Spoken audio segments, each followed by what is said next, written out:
Part 1. Kalen Shaw stepped carefully over the twisted roots of the forest floor, scanning the horizon. The sunlight barely pierced the thick canopy above, casting a green-gold haze across the dense undergrowth. He adjusted the strap of his pack and wiped the sweat from his brow. The planet Viridia 9 was far from civilization. Uncharted, quiet, seemingly empty.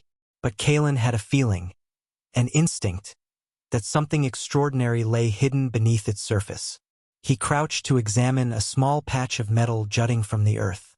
"Interesting," he muttered, brushing away moss with his gloved hand. The metal was unlike anything he had seen before. Smooth, dark, almost organic in shape. He lowered himself further, pulling a scanner from his belt. Asterisk material composition. Unknown. Age estimate. Several thousand years. Asterisk. Kalen straightened, heart racing. He had spent most of his life exploring ancient sites across human-colonized planets. But the readings on his scanner made his pulse quicken. This wasn't just a scrap of old human technology. It was something else, something alien and massive. He cleared a small area around the metal, revealing more of it. Slowly, a massive curved surface emerged, buried deep beneath centuries of soil, vines, and fallen leaves. It glinted faintly under the sparse light. Kalen's eyes widened. "It's huge," he whispered. He could make out the faint outline of a ship's hull, enormous, smooth, and intact, despite being buried for untold years. The curve suggested a design that was both elegant and functional, something humans would never have created. Kalen immediately activated his communicator. "This is Kalen Shaw. I found something remarkable on Viridia 9. Requesting a survey team at my coordinates. Repeat, request survey team. Possible ancient vessel detected." A pause. Then a voice crackled back. Asterisk copy that, Kalen. Sending transport immediately. Proceed with caution. Asterisk. He nodded, though no one could see him. Caution was always part of exploration. But he knew the real challenge lay ahead. He had to be the first to step onto this ancient ship and understand it. As he waited, Kalen dug carefully around the edges of the metal. Hours passed. More of the hull became visible. It stretched beyond the clearing, so large that its full size remained a mystery. The forest seemed to hush around him, as if holding its breath in reverence for what lay hidden beneath. Then, without warning, a faint pulse of light ran across the hull. Kalen froze. The hull's surface shimmered as though alive. His heart leapt in surprise, but curiosity overcame fear. He moved closer, pressing a gloved hand to the smooth metal. The pulse repeated, faint and rhythmic, almost like a heartbeat. "What are you?" he whispered. The pulse was responding to his touch, or perhaps his presence. He crouched and ran a scanner along the hull. The readings were unlike anything in human records. Energy signatures, strange alloys, patterns of light he could not explain. Hours later, a small transport landed nearby. Kalen waved to the pilot and hurried over. Soon, a team of scientists, engineers, and security personnel arrived, all buzzing with excitement. Dr. Mira Voss, a xenologist and close friend, approached him. "You weren't exaggerating, were you?" Kalen shook his head. "This isn't human-made, Mira. Look at this metal. Look at the size. There's something inside. It's waiting for us." Part 2. The team worked late into the evening, portable lights humming as they excavated around the massive hull. Kalen supervised every cut, every brush, ensuring nothing damaged the ancient metal. Strange symbols etched deep into the surface glowed faintly as if recognizing human touch. Dr. Mira Voss leaned close to one of the markings. "These symbols aren't from any alien race we've cataloged. It's a language or a code, but it's different. Advanced."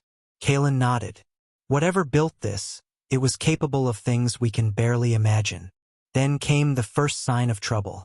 A junior engineer named Dax Call, eager and careless, pressed a glowing symbol before Kalen could stop him. The ship reacted instantly, not with the gentle pulse they had felt before, but with a sharp, piercing hum that vibrated through the ground. The excavation lights flickered. Several team members stumbled back. What did you do? Kalen grabbed Dax's shoulder. I just touched it. Dax's voice cracked with panic. The hull shifted. A deep groaning sound echoed from beneath the earth, and a section of the forest floor cracked open. Roots snapped. Vines tore. From the darkness emerged a second structure, smaller, jagged, and decidedly not part of the main ship. It rose on spindled legs, its surface crawling with angry red light. Everyone back!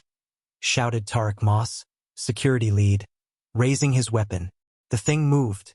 Fast. A tendril of red energy lashed out, slamming into a supply crate and sending it flying. The team scattered. Kalen pulled Mira behind a massive tree root as another tendril carved a black trench into the soil where they had stood seconds before. What is that? Mira yelled over the chaos. Kalen's scanner flickered wildly. It's a defense system. The ship, it's protecting itself. Dax triggered a failsafe. The spider-like construct scuttled toward them, its red glow intensifying. Tarek fired his rifle, but the energy bolts dissipated against its surface. The thing didn't stop. It didn't even slow down. Kalen's mind raced. The ship had pulsed warmly at his touch earlier. Asterisk responding star. Maybe it could be reasoned with. He shoved the scanner into Myra's hands. Keep it distracted. I'm going to the main hull. Are you insane? But Kalen was already running. Part 3. Kalen sprinted toward the main hull, ducking under a sweeping tendril of red energy. Behind him, Tarek and Mira kept the defensive construct occupied, their shouts swallowed by the shriek of displaced air. His boots slipped on wet roots, but he didn't stop. He couldn't.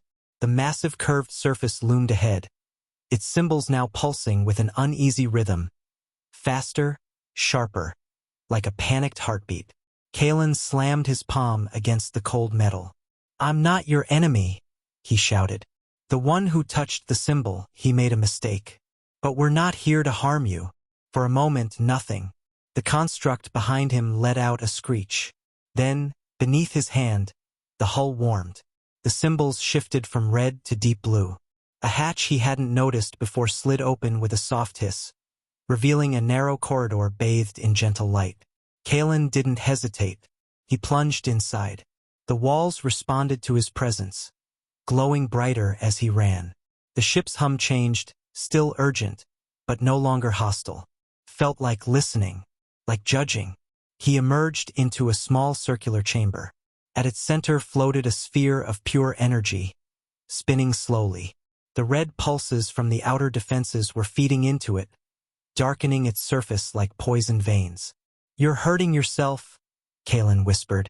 He reached out, not touching the sphere, but placing both hands on the console beneath it. Images flooded his mind. The alien construct outside, designed to destroy threats, but also programmed to stand down if a worthy presence entered the core. The ship wasn't attacking out of malice. It was attacking out of fear. I'm not a threat, Kalen said firmly. Call it back. The sphere hesitated. The red veins flickered. Outside, the construct froze mid-lunge, inches from Myra's face. Its lights dimmed. The legs folded. Slowly, it retracted into the ground, sealing the crack from which it had emerged. Silence. Mira exhaled shakily. Tarek lowered his weapon. The team stared at the hull, now pulsing with calm blue light once more. Kalen emerged from the hatch, breathless but steady. It's okay. It was protecting itself. We triggered a defense system, but it chose to trust us. Dax Call stepped forward, pale and trembling. I'm sorry. I didn't. You learned, Kalen interrupted. That's what matters. This ship doesn't just test our intelligence. It tests our intentions. Mira placed a hand on his shoulder. What happens now? Kalen looked at the ancient vessel, its surface gleaming under the twin moons. Now we earn its trust, one careful step at a time. Part 4. The team set up a camp inside the ship's outer chamber, the blue glow casting soft shadows across their faces. No one slept. Every few minutes, someone would glance at the walls, half expecting another construct to emerge. But the ship remained calm, watchful but calm. Kalen sat near the central console, studying the holographic display that had flickered to life after the attack. It showed a three-dimensional map of the galaxy, but unlike any he had ever seen. Thousands of star systems glowed in soft gold and silver, connected by thin threads of light. Some threads pulsed. Others were dark, broken star. "This isn't just a ship," Mira said quietly, crouching beside him. "It's a network hub. Look at the connections." It was communicating with something out there. Kalen zoomed in on a dark thread leading to an uncharted region. Was? Or is? Myra's expression tightened. "The construct attacked us because it thought we were threats. But what if something else triggered its defenses before we arrived? What if the ship isn't hiding? It's hiding from something." A low hum vibrated through the floor. The hologram shifted, zooming unprompted toward a distant cluster of stars. A symbol appeared, angular, unfamiliar, and blinking red. Dax backed away. "Is that a warning?" Kalen touched the symbol. Instantly, the ship projected a new image. A massive dark vessel, larger than any human colony ship, drifting through an asteroid field. Its hull was scarred, but its engines glowed with malevolent orange light. Around it, smaller ships swarmed like insects. Predators, the ship seemed to say. The thought formed in Kalen's mind not as words, but as certainty. "The alien civilization that built this place," he said slowly. "They weren't just guardians. They were at war. And whatever they fought, it's still out there." Mira grabbed his arm. "Then why did the ship reveal itself to us? Why now?" The hologram answered for her. A new line appeared, connecting the ancient vessel's location directly to that distant dark fleet. The line pulsed faster and faster. Kalen's blood ran cold. "Because," he whispered, "it's already coming." Part 5, the final pulse. Kalen stared at the pulsing line on the hologram, a countdown written in light.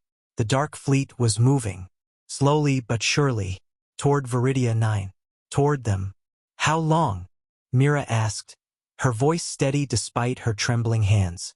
The ship answered. A number appeared in ancient symbols, then translated itself into human numerals. 47 days. 47 days until an unknown enemy arrived at their doorstep. Tarek stepped forward, jaw tight. "We need to evacuate. Call every ship in the sector. Warn Central Command." "Warn them of what?" Dax gestured at the hologram. "That we found an alien ship that says something's coming? They'll think we've gone mad." Kalen silenced them with a raised hand. His mind raced, piecing together fragments. The ship had tested them not just for intelligence or teamwork, but for worth. The construct, the symbols, the core's response, all of it had been a filter. The real question wasn't whether humans could unlock the ship's power. It was whether they deserved to wield it before the enemy arrived. "The ship isn't just hiding," Kalen said slowly. "It's been waiting for someone to take its place, to finish what the ancients started." Myra's eyes widened. "You're saying it wants us to fight?" "I'm saying it wants us to be ready." Kalen placed both hands on the central console. The sphere pulsed brighter, warmer. Images flooded the chamber. Defensive grids, energy weapons, planetary shields, technology far beyond human science, but not beyond human understanding. The ship could teach them, but only if they chose to learn. Fast. Tarek exhaled. 47 days to build an army against an alien fleet we've never seen. Kalen turned to his team, frightened, exhausted, but still standing. "Then we'd better start now." The ship hummed in approval. Somewhere deep inside, a new chamber unlocked, and in the void between stars, the dark fleet surged forward, hungry and patient. The countdown had begun. Part 6, The Rising. 47 days became 47 nights of relentless work. Kalen and his team barely slept, sustained by the ship's energy pulses and the growing fire in their chests. The ancient vessel taught them, not through lectures, but through simulations, holographic battles, and tests that pushed their minds to breaking. Mira mastered defensive grid algorithms.